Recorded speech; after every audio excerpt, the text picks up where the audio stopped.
kakra, fanta kakra. You, Mr. Poku. Anyway, thank you so much for joining us. Mapito, would you like to start with the Ghanaian Times? Or maybe just before you get there, I'm sure you caught what I said that Ayim Dake had mentioned as we meditated on the pre-budget review. Did you catch them? Yes, I did. Do you have any very quick reactions to them? Well, yeah. For me, I think you remember the bit that you said about the 1D1F not solving the export problem. You remember we discussed it the last time we spoke, where you said that the trade minister met the industry, and I said that the focus of the 1D1F should have been as exactly what the gentleman you spoke to said. It was supposed to basically be a solution to a problem. We are just putting up industries that we don't know what it's solving. So if somebody's going to put up an industry, it was supposed to solve some of these our import problems. On taxes, I'll be very surprised if anybody wants to look at taxes in the 2023 budget. In terms of e-levy, I have always put up solutions to what can be done to make the e-levy much better, and I don't think it's being done. But I think, yeah, a reduction to maybe 1% for better compliance will be a good at this stage. All right, so let's get into the Ghanaian Times, and the big story there on page 18 is that pre-tertiary teachers abandon classrooms nationwide, and there's a picture of the school there. It's empty. I was speaking to Anas Sabit yesterday, and he was telling me what's happening on the grounds. And I mean, the children were playing football, you know. It was just like a terrible, terrible sight, especially it's a Monday morning. We're starting a new week, and then you just see these children playing football. Some were trying to get home, but they were worried, like, who am I going to meet when I get to the house? Because mom and dad are at work.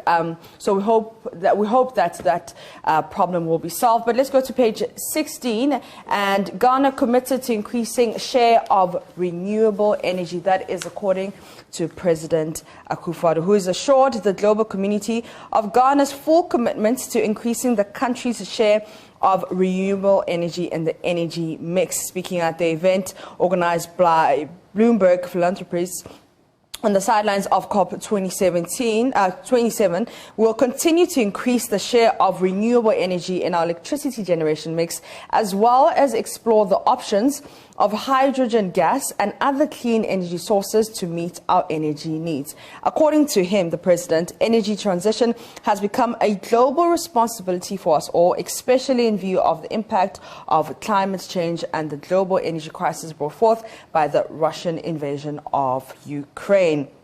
He continues to say that Ghana's position on energy transition is to continue the responsible exploitation of our natural resources for our development and transition at our own pace. The government of Ghana is mindful of the actions of the developed countries in relation to energy transition and their effects on us. Our two stories, Mr. Poku, any reactions to that? That Ghana is committed to increasing share of renewable energy, and that's according to the president. And the other one is that pre-tertiary teachers abandon classrooms nationwide. Well, for me, I think I have been trying to get my head around the strike by the teachers, and I still don't seem to understand it. I honestly don't get the union and the strike they are on. I have tried to understand it, and like I said, I can't. You work for an organization. The CEO or the shareholders of that organization appoint a new CEO, and the workers decide to go on strike because they don't like the new CEO.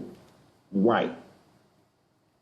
And look, the least I say about that, the better. I honestly don't get it. And I mean, the government should sit with them and probably issue this strike thing by the teachers is becoming a bit too much, because every time there is a school vacation, we are going to go into a new school year, we tend to see these strikes. When there's a strike for allowances, when there's a strike for certain things that is to your benefit, that I can understand. But when you are striking on the appointment of a new General Secretary of the Ghana Education Service, why is that? What ulterior motive do you have? Okay, let me quickly move on to the renewable. Maybe before you move on, Kwadwo Poku. So is it unthinkable? Is it completely unheard of? In other jurisdictions, I have seen same. You talk about the shareholders or stakeholders putting forward someone, but this is basically government, or this is basically some proposition from the education circles. But must it sit well with the workers? That's the question.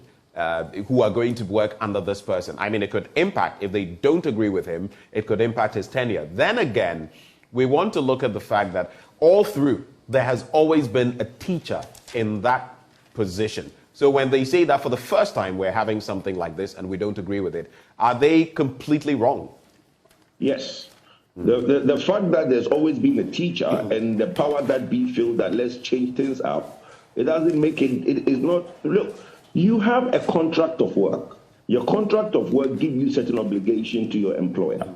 Okay? One of the contract of work that gives the obligation to your employer doesn't state that you can object to who the employer appoints as your boss. You could disagree with it, but the fact that you are striking and not going to work, for me, that's the bit I don't get. So if it has to be a teacher and the shareholder, the government feels that this time it has to be somebody else, what's your business? Do what you have to do. Let him do what he has to do. In the course of his work, if he's doing something that you don't agree with, then strike on those specific things the person wants to do. But to strike on his appointment, I've never heard that before. Now, like I said, let me move on to the renewable energy. I think that the renewable energy thing has been a talk shop. We have the president say that we are going to have a certain percentage of renewable energy in our energy mix by 2023. I can't remember the exact percentage, but we have done nothing in the energy space in the last 6 years to reach that goal that the president stated in 2017.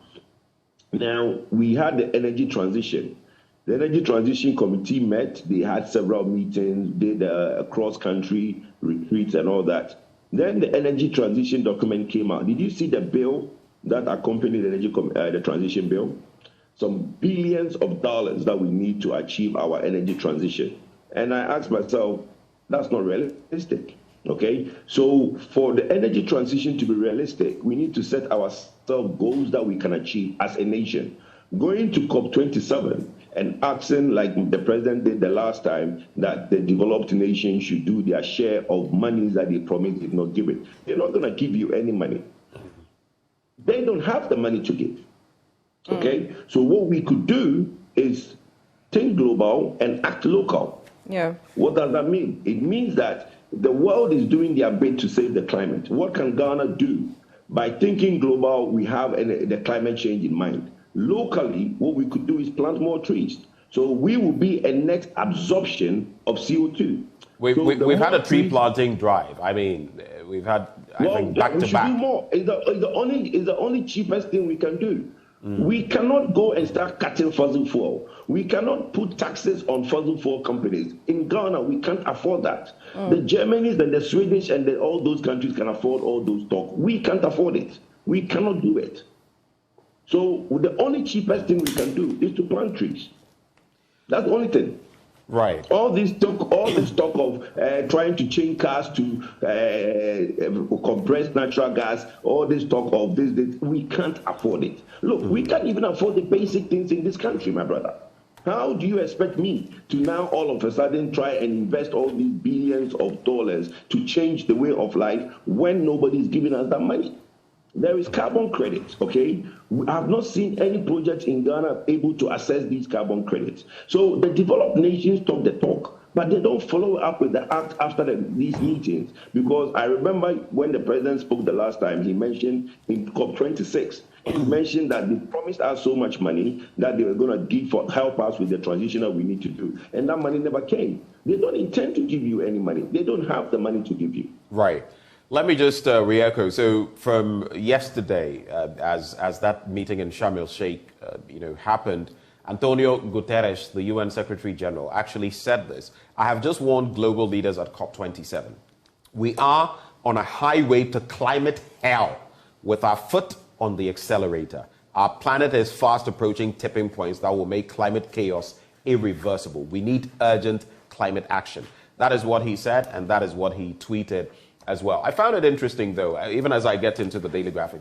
I don't need you to give a response on this, but our president, Nana Addo Dankwa Akufo-Addo, was meant to speak on 5 thematic areas, including what Ghana is doing in terms of our water bodies, oceans, and the rest. And looking at what Galamsey has done to our water bodies, even taking out the impact of climate change, I was just wondering, really, what we would have to say on that front. But anyway.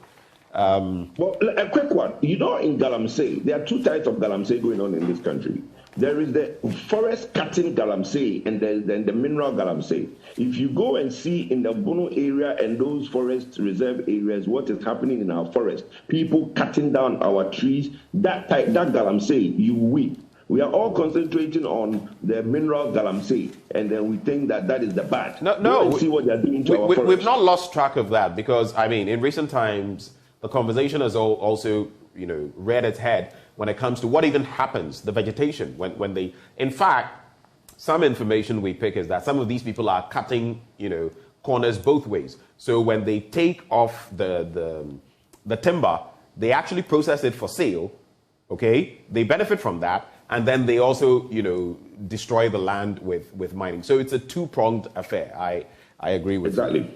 Yeah. Let's get into the daily graphic part speed on the motorway. I saw a photo of that in one of the papers or on social media in recent times. But patching concrete with bitumen and all of that. What's your take, Kwadwo? Quick one there. It's sad. It's very sad. 60 years ago, somebody built a road, put iron rods in the bottom part and put concrete on top. That road served us well for well over 50 years. In the last 10 years, you have seen that the lazy approach to solving that problem. Some time back, you see that when there was a patch, they will cut it and they will put the iron rods in, but they stopped it. And I've seen that they are trying to use bitumen. As a hot country, bitumen is not for us. What we are supposed to have on our roads, if we had kept it up from day one, is that all our roads are supposed to be concrete. Because what you have in bitumen is just basically rubber and aggregate. So when it's hot, the bitumen melts. And when you have vehicular traffic on the road, the melting, that's why sometimes you see an asphalt, but it's bent or made in some funny shapes on the road. Because it's not the right thing to use in a hot climate, especially when temperatures show up against a certain degrees Celsius. So it's sad what they are doing to the motorway. This brings us back to the initial concept of tolls. When there was a toll on the Tema motorway, the concept of toll on Tema motorway was that you collect a toll to fix that road the toll is on. A toll was not supposed to be collected, put in the central fund and spent anyhow. No. When a road is tolled, it's being tolled because the road needs maintenance. And that toll being collected for the users of that money will be used to fix that road.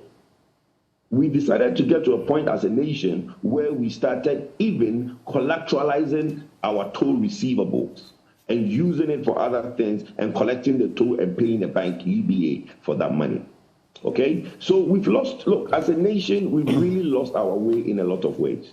And one of the things that we can see today, the lazy approach to solutions, is what you see on the Tema motorway. Very sad, my brother. Let's wrap with these stories. So, Kwadwo Sunak launched Forest and Climate Leaders Partnership. That story is on page 20. Of course, Rishi Sunak initially wasn't going to be at COP27 in Egypt, but there was a U-turn after public outcry. Be moderate in expenditure. Press be moderator to government. That's on page 16. And there's also regional minister backtracks on Ramsar site demolitions. Let's just go to page 16 very quickly. And just to touch on that bit about being moderate, the press be moderator, I want you to share with me what you think. So there are 322, that is our contingent to Sharm el-Sheikh in Egypt, Ghanaians and counting, who are there. People have raised the question about 322 Ghanaians for one climate change program. How many did other countries take there, for example? And these are things I would like to digest. And we've been told that some of these people funded themselves. What's the source? Who funded them? And all of a sudden, Ghanaians seem to have, most Ghanaians, because while all of us are concerned, very few do you see putting themselves out there campaigning. So all of a sudden, these people developed interest enough, maybe not to go to Qatar 2022, but to spend good money to go to Egypt and support the cause or whatever it is they're going to do. I don't know. I have my own questions. I don't know what you think about that situation. You can also add homeowners within the Sakumo on a Ramsar site heaved a sigh of relief for the Greater Accra Regional Council, Security Council, backs down on its earlier decision to demolish their buildings. Hundreds of buildings in the core zone were marked for demolition, but at a stakeholders meeting last Sunday, the regional minister, Henry Kwadwo, said, quote, "I want to say here and now that not a single completed building will be demolished." And so that is a backtrack, according to the Daily Graphic, on this bit. Quick reactions to this. We're done with the Daily Graphic. You are saying that people are not, look, the journalists should keep an eye on the number of the contingents that government will sponsor to Qatar 2022. It would surprise you, amaze you, and shock you out of your boots. 322 to Sharm el-Sheikh, Egypt for climate change. My brother, this issue of traveling, anybody that knows me knows how it just basically puts me in a bad mood. As a nation, we travel too much. We heard Nanado in February or March tell us that there's a ban on travel unless express approval from the chief of staff. That never worked. In the energy sector that I monitor, there has been, in the last 6 months, Cape Town, Nigeria, Dubai, this, that. And it's not only one or two people going, my brother. Petroleum Commission, National Petroleum Authority, GMPC, the ministry, all the boss, everybody is going. And they travel first class. They don't travel economy. So one day, we should publish the cost to the nation, both state-owned enterprises and GOG, Government of Ghana budget, on travels within a year. We will all be shocked out of our boots. Pop that with what is going to happen in 2022, Qatar, that Ghana has qualified. Hey, you will see brand ambassadors and all those people also sponsoring. What they are going to do, I have no idea. But we will get there. You will see the numbers that will come out and you will see the budget that Ghana will spend. In this state that we are in this state, that milk that cost 12 cedis is now 48 cedis. Today, somebody will spend government money, fly first class and go to Qatar. Right. Don't worry, we'll get there. Ayo. All right, so let's go to graphic business. He suggested some fiscal measures to be included in the 2023 budget to help shore up revenue for the government. According to The Economist, the country's fiscal space is currently in a bad state, thus would need to innovate revenue measures to stabilize the economy. As we're getting ready for the budget reading, Mr. Poku, some are calling for a ruthless approach to stabilize the economy. What are you calling for? Well, it's the only thing we have, the reduction in our expenditure. Our expenditure should only be about 5 to 10% above revenue. At most 15% above revenue. Shouldn't be more than 15% above revenue. That reminds me, because just to interject briefly, the last time we put forward a budget, it had to be slightly revised, but we're looking at 100.05 billion in revenue. Yet our expenses or expenditure was standing at around 137 billion Ghana cedis. So you see where that is. The last budget was 150 billion. It was 137 initially. No, it was so 100.0 137. Pardon me. Say it again. I'm saying 100.05 in terms of revenue, and then 137. The 137 is the revised. Yes. Yes, but the initial was more than 137. Okay, point made. Okay, so what I'm saying is that even the 105 was phantom, was not realistic, because in the previous years you had only achieved 65 billion in terms of revenue. So there was no way you're going to collect 40 billion extra the following year. It wasn't possible. Okay, the highest we did that everybody popped champagne was 70 billion that we said, hey, we've done well because we've basically been able to go up. So our realistic ever collected revenue was 70 billion. Okay, so you coming in to say that you're going to do 105 was not realistic. It wasn't possible. You can't achieve it. So the realistic target of the previous year that we know of is 70 billion. Now you can't come and say that you're going to do twice your revenue in expenditure. That is the problem. So today, it's not that you come and tell us that you do 105 and then I'm talking about 10 to 15% of the non-realistic revenue. No, your actuals. When you do budget, there's actuals, and in your actual, there's projected and actuals. So you have your previous year budget. When you have your actuals, you don't look at the projected and do the next year budget based on projected, because your variance will show you up. What you do is you look at your actuals and now say that 70 billion is my actual. What my expenditure should be is 15% of my actuals. So in this case, it will be about 85, 90 billion at best being your expenditure the subsequent year. So what we should have in 2023, if we're tighten our budget, is to look at trying to increase revenue. Because if you increase revenue, then if you benchmark your expenditure at 15% to your revenue, right, the more your revenue goes up, you have the space of another 15% based on your actuals, not the projection. And that is where we get it wrong. So yes, look, I don't expect anybody to try and increase taxes. We have room to collect more. There are the unbanked, there is the informal, there is a lot of space to be able to go and collect. People don't have the money. So I think it's the wrong time to do that anyway. But there are big corporations and big companies that have been stealing from us for a long time. All these rice importers, sugar importers, and all these big businesses that have been stealing from us. Let's tighten those ones and get that right. Then looking at the budget, again, we talked about the contingency to Sharm el-Sheikh. We talked about contingency that will be going to Qatar. All these things should be scrapped. We are in dire situation, my brother. And I don't think that there should be more than 20 people from Ghana accompanying Black Star to go from government. If anything more than 20 is a problem. I guess unless maybe they are funding themselves. And like I asked, what is the source?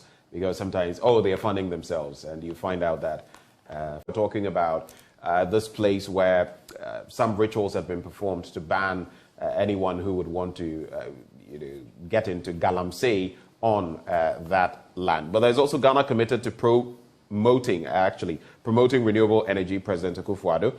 And then Odike apologizes to Otumfuo over galamsey comment. Do you remember that yes, comment, infamous, so to speak, on Oyerpa FM? He has apologized. Last time I saw him, he was joining demonstrators on Saturday for the Kumipreku Reloaded. Quick reactions, and it's done from my end. Well, yeah, it's good. He has a good relationship with the Menchia. LDK is not an ordinary citizen of Kumasi. He's a senior citizen of Kumasi. And if you are from Kumasi, you are from Kumasi. A Krura is a Krura. You can't go around thinking that you can live in Accra and not go back to Kumasi. Nobody can. I don't know if anybody can do that. That you said, I'm from Kumasi, but I won't go there again. I'm going to fight with Menchia and come and live in Accra. It's not possible. There are so many things that will require you to go back to the lovely town of Kumasi. For me, but the question is, should people be compelled to apologize over what comments when they feel rightly so, and if it is not insulting? To say that you've been banished and all of that, you can't even come to. Based on what powers? There's culture and there's tradition. We have Ashantis, we have our tradition. Okay, and the traditions are very simply stipulated. You can make your comment, you can say all the things you want to say without having to go against our tradition. What he did was that he went against tradition. It wasn't what he said, it's going against tradition. Okay, Odike could have made his comment without referring to the stool. You can make your comment without referring to the stool. Right. You can't mention the stool. It's the stool. That's where the tradition is. It's very simple. Make your comment, leave the stool out of it. That's simple. The other thing that you mentioned was what? So, I just read out some other headlines. Chiefs warning encroachers about land after court ruling. The ritual bit, I think, is very important. Back in the day, in the olden days, there were days set aside that Daboni Yonkunsu. Right. And those were things that were done in the olden days to help the environment breathe. So you go to the rivers and there's a day that's set aside that nobody goes, so that the environment will have a day to itself.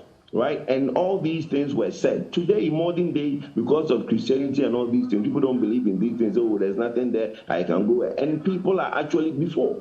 You can't even go onto the riverside on certain days. How much more go into the river to start spoiling the river? Because we revere the rivers as gods. All these people don't believe in these things anymore. So I don't know what the rituals are going to do. The only things human beings believe these days is if somebody just dropped dead in front of them. If not, nobody will believe it. All right, thank you very much, Mr. Kwadwo Poku, and he's an energy analyst. He was joining us for the news. One quick thing, Ben, before I let you guys go. There is some disturbing issues coming up in Kaswa, and I hear the district commander in Kaswa with the senior Breku magistrate. There's something I'm looking into. A friend of mine over the weekend went through a very bad situation in Kaswa, and the Kaswa district commander, I'm going to find and go there, and I'll brief you the next time we speak on what the development is. I've heard that there's something really bad going on there. Well, it's good you're investigating, so let's do that, and then we'll see what we can, do about that situation moving forward. Thank you so much, Kwadwo Poku. Thank you. Up next, we have sports coming your way, and there's a whole lot to look forward to. Do stay.